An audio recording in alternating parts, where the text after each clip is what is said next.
Hey guys, so just wanted to record a quick video and talk to you about ulnar deviation in piano playing. Now, this is an idea that is really important to understand, and I actually see this a lot. I just worked with a student who has extreme ulnar deviation when they play. So first of all, let me just explain what that means. So ulnar deviation is where you play with your hand kind of cocked to the side like this. And where the term comes from is you have two bones in your arm, the ulnar and the radius, or ulna and radius, that is. And so ulnar deviation is where your hand is sort of turned to the side like that all the time. And we're going to go to the keyboard and I'm going to show you exactly the context and what this looks like to give you a little bit more information about this.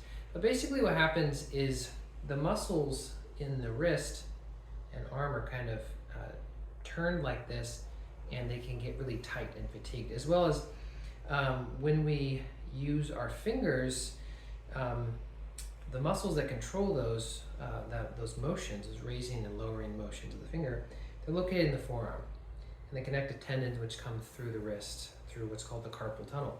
And so when you are in extreme positions, both this way, or trying to twist the other way, that makes those tendons have to bend around a corner, and it causes a lot of irritation. So both because you kind of have to hold your wrist almost in a stiff fixed position when you play like that a lot, but also because the tendons have to bend around a corner, this causes a lot of problems in piano playing. So let's jump over to the keyboard and I'm going to show you what this looks like at the keyboard and a couple of very simple ways to get around this issue when it feels like you have to twist your hand like that. So let's check it out. All right, so basically if I'm here at the keyboard, this ulnar deviated position looks like this again. So I have this big bend in my wrist. Now a lot of times this happens because if we're playing low on the keyboard with the right hand, it kind of forces me into this very twisted, deviated position like so, or obviously high with the right hand as well. The other thing that happens a lot is if we have to play the thumb on a black key. So for instance, if I'm playing something like this, and I say, well, I have to get my thumb there, a lot of times people will sort of twist around into that position and to get their thumb to a black key. Sort of like this.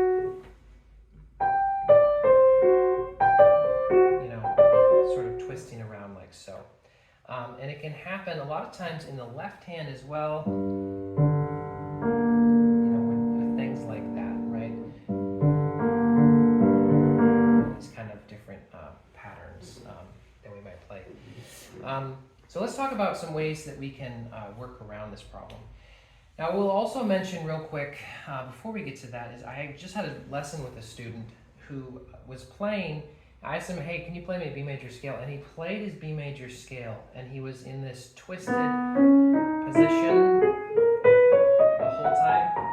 I don't even know how he did it. He almost came out slightly and then back. Especially at the top of the scale, his hand literally looked like this. I think this is the same octave. So really you should be in this position where your fifth finger is almost in line with your arm rather than your thumb being in line with the arm, okay? So, all right, so back to the sort of solutions for this. So what we want to do is we want to use in and out movements. So let's say if I'm playing some sort of pattern like this. So you can see I'm still pivoting in my left hand, but because my finger is so much farther in on the black key, in the black key area, that I really don't have to pivot that much. Another thing for small hands, let's say if I'm playing something like this, is I can just kind of let go and just kind of glide over the keys. Now obviously you have to use the pedal for that, but that is something that's an option. So you don't have to physically connect those notes sometimes. And this can be an important, helpful thing. So being farther in on the keyboard, or just generally like that little, example I had in the right hand.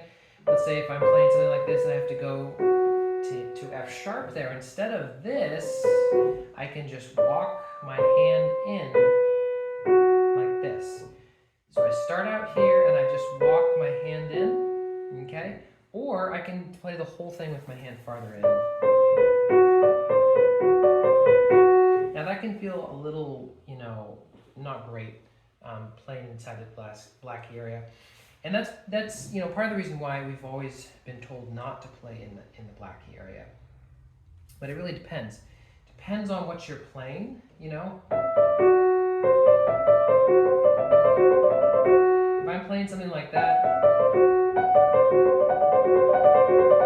that feels just fine. This might feel a little bit stuck, so I might want to walk in versus here. I wouldn't necessarily need to,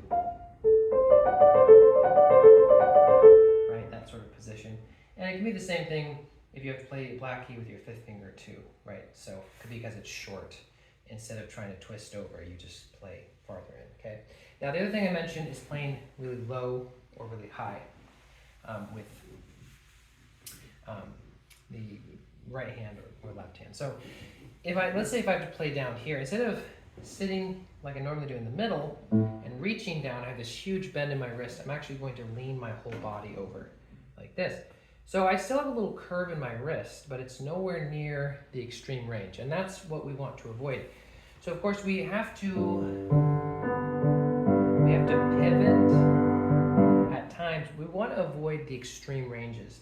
And in general, when it comes to sort of extreme or chronic ulnar deviation, we want to avoid the extremes, okay? But we also want to avoid just generally being in this position. So an example of a student of mine who he just played like this all the time.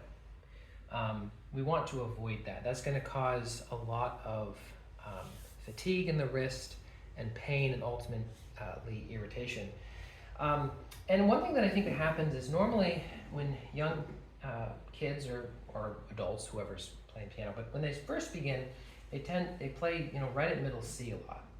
And so the wrists just kind of naturally have this little bit of a bend in them. And then as they move away, the bend stays there. They kind of get used to that position. And so even if it's not the extreme ulnar deviation, it's there to a degree. You want this to be your default position, hand straight with the arm. And coming out of that position, playing like this, so I'm a little bit, that's sort of the deviation. That's where you're coming out of your normal position, your sort of neutral position.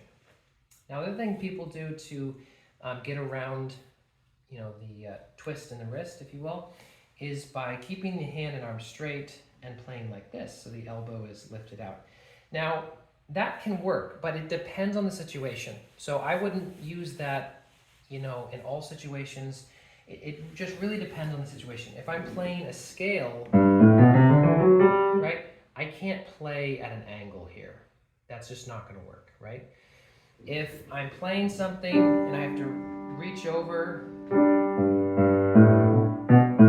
whatever I'm playing here, then I might be able to do that, right? If I'm, I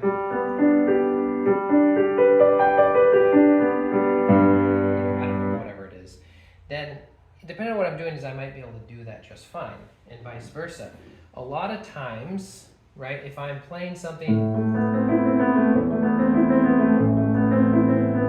I can keep my wrist and hand straight for the most part, right, like that, so I don't have to try to twist over like that. My hand is big enough that I can make that work, but sometimes you might not be able to, so you have to maybe use the other hand too. So these are always options you have to think about. Don't think of how the music is written or how some person has written in fingering, the editor or whatever. Don't think of that as how you have to play it. You play it however works best for you. So I wanted to use an example from this Moskovsky Opus 37 that I've been practicing. And in this piece, we have this little passage. I'm gonna go ahead and just play it at a slow tempo, and then I'll kind of break it down. So.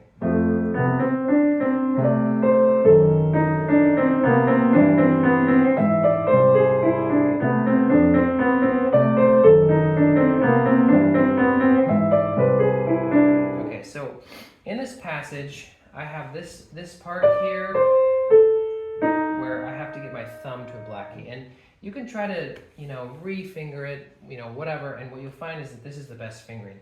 And at first, it seems like that just feels awkward playing for the first time. But with in and out movements, and of course, there's some other movements in there as well, but with the specifically in and out movements, right, then I don't have to have any twist. I'm moving in, but I'm also moving down the keyboard. And then I move out. And all of that I'm out. Well, if I twist here, my fourth finger, which needs to be on D, is nowhere near where it needs to be. So here, it's much closer.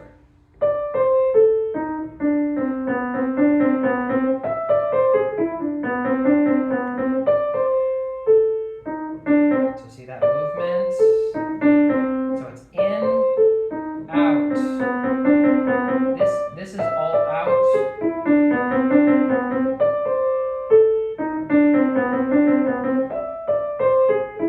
And when you put it all together, it actually works really well.